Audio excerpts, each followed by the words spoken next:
Hello बच्चों, उम्मीद है आप सभी का एग्ज़ाम बहुत ही बेहतरीन गया होगा। तो आप सभी जो है एग्ज़ाम देकर के आए हैं, उसमें एमसीक्यू क्वेश्चन भी थे जो कि 1 से लेकर के 30 तक के प्रश्न थे।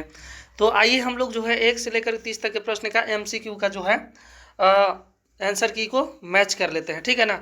जिसमें कि आपका कितना अंक सही हुआ है और कितना गलत हुआ पता चल जाएगा। तो आपका कितना सही होगा वो कमेंट में ज़रूर बताइएगा। चलिए हम लोग एक एक प्रश्न करके मिलाते हैं। देखिए, पहला प्रश्न है, गोलीय दर्पण के ज्यामितीय केंद्र को क्या कहते हैं। गोलीय दर्पण के ज्यामितीय केंद्र को क्या कहते हैं, तो उसे ध्रुव कहा जाता है, ठीक है ना। अगला प्रश्न है, दाढ़ी बनाने में कौन सा दर्पण का उपयोग होता है। दाढ़ी बनाने में देखिए अवतल दर्पण का उपयोग होता है, ठीक है ना। अगला प्रश्न है, लेंस की क्षमता का SI मात्रक क्या होता है। देखिए, लेंस की क्षमता का SI मात्रक डायोप्टर होता है।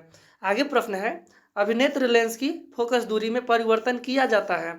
अभिनेत्र लेंस में जो है फोकस दूरी को परिवर्तन किसके द्वारा किया जाता है, तो वह पक्षमाभिपेशियां द्वारा किया जाता है। आगे प्रश्न देखिए, 5th नंबर से प्रश्न आगे देखिएगा, ठीक है ना। निकट दृष्टि दोष निकट दृष्टि दोष को किस लेंस से दूर किया जाता है, तो जो है अवतल लेंस द्वारा निकट दृष्टि दोष लेंस को जो है दूर किया जाता है, ठीक है ना। आगे है, इंद्रधनुष बनने का मुख्य कारण क्या है। इंद्रधनुष बनने का मुख्य कारण क्या है, तो है वर्ण विक्षेपण। क्या है, वर्ण विक्षेपण।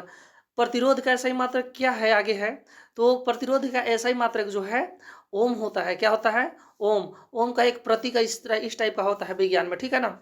आगे प्रश्न है 8 नंबर में, 1 किलोवाट घंटा बराबर होता है, तो 1 किलोवाट घंटा जो है 3.6 गुने 10 घाते 6 जूल के बराबर होता है, ठीक है ना। ये वाला ऑप्शन सही हो जाएगा।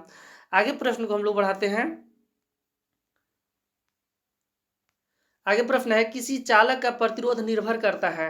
देखिए, किसी चालक का प्रतिरोध जो है चालक की लंबाई पर निर्भर करता है, अनुप्रस्थ काट के क्षेत्रफल पर निर्भर करता है, पदार्थ की प्रकृति पर निर्भर करता है। यानी कि डी वाला ऑप्शन हो जाएगा हम लोग का इनमें से सभी।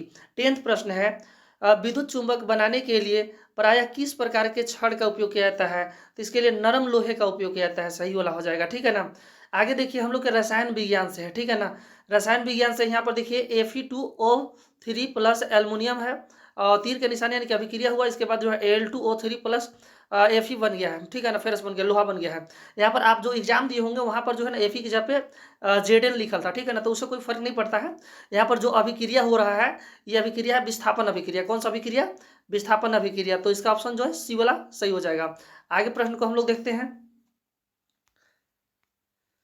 चिप्स की थैली में कौन सी गैस भरी जाती है। चिप्स की थैली में जो है कौन सी गैस भरी जाती है, तो नाइट्रोजन भरी जाती है। क्या भरी जाती है, नाइट्रोजन। आगे है, किस अभिक्रिया में अवक्षेप का निर्माण होता है। देखिए, अवक्षेप का निर्माण जो है हमेशा द्विविस्थापन अभिक्रिया में होता है। कौन ला में, द्विविस्थापन, सी वाला हो जाएगा, ठीक है ना। आगे प्रश्न है, जल की अस्थायी कठोरता को हटाने के लिए किस रसायन का उपयोग किया जाता है, तो धोने का सोडा के, किसके द्वारा, धोने का सोडा द्वारा, ठीक है ना।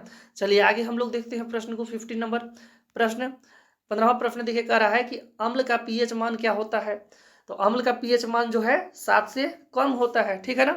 आगे है, धात्विक ऑक्साइड की प्रकृति बताना है, तो धात्विक ऑक्साइड जो है क्षारीय प्रकृति के होता है। किस प्रकृति का, क्षारीय प्रकृति का। नेक्स्ट प्रश्न है, इनमें से कौन सा संतृप्त हाइड्रोकार्बन है, असंतृप्त, ठीक है ना। कौन असंतृप्त हाइड्रोकार्बन है, तो असंतृप्त हाइड्रोकार्बन जो है हम लोग के C2H4 है, जो कि ए वाला में है, ठीक है ना। बाकी डिटेल्ड में आपको पीछे क्लास में पढ़ाया गया है। नेक्स्ट है, इनमें से कौन सा आयनिक यौगिक नहीं है।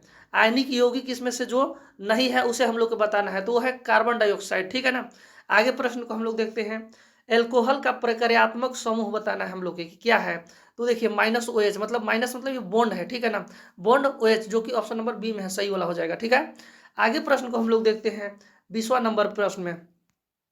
20 प्रश्न में दिया गया है कि पेंटेन का मतलब C5H12 का कितने समायु होते हैं, तो 3 को समायु होते हैं, ठीक है ना। इसका नॉर्मल होता है, एक आइसो होता है और एक नियो होता है, ठीक है ना। चलिए नेक्स्ट हम लोग प्रश्न को बढ़ाते हैं जीव विज्ञान का। जीव विज्ञान में देखिए 21 से आगे स्टार्ट है।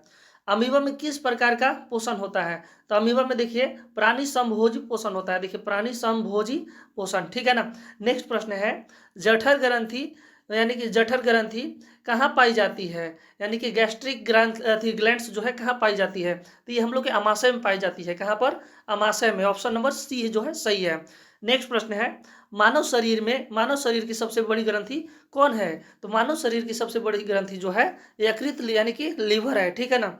आगे प्रश्न है, मस्तिष्क का मुख्य सोचने वाला भाग कौन सा है?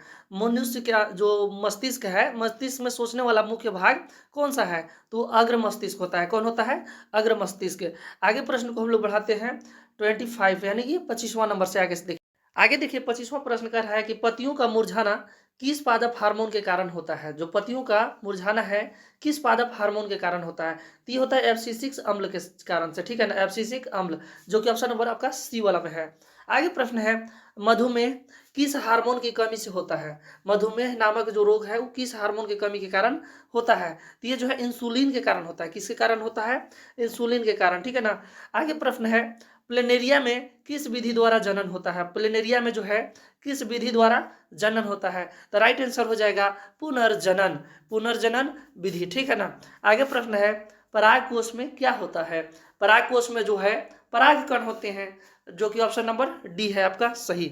आगे प्रश्न है मानव में गुणसूत्रों की संख्या कितनी होती है? तो मानव में जो है गुणसूत्र की संख्या 46 होता है, जिसे हम लोग 23 जोड़ी भी कहते हैं। आगे प्रश्न है प्रकृति में ऊर्जा का मुख्य स्रोत क्या है? तो देखिए प्रकृति में जो है ऊर्जा का मुख्य स्रोत सूर्य है। क्या है? सूर्य। राइट आंसर जो कि बी में दिया गया है।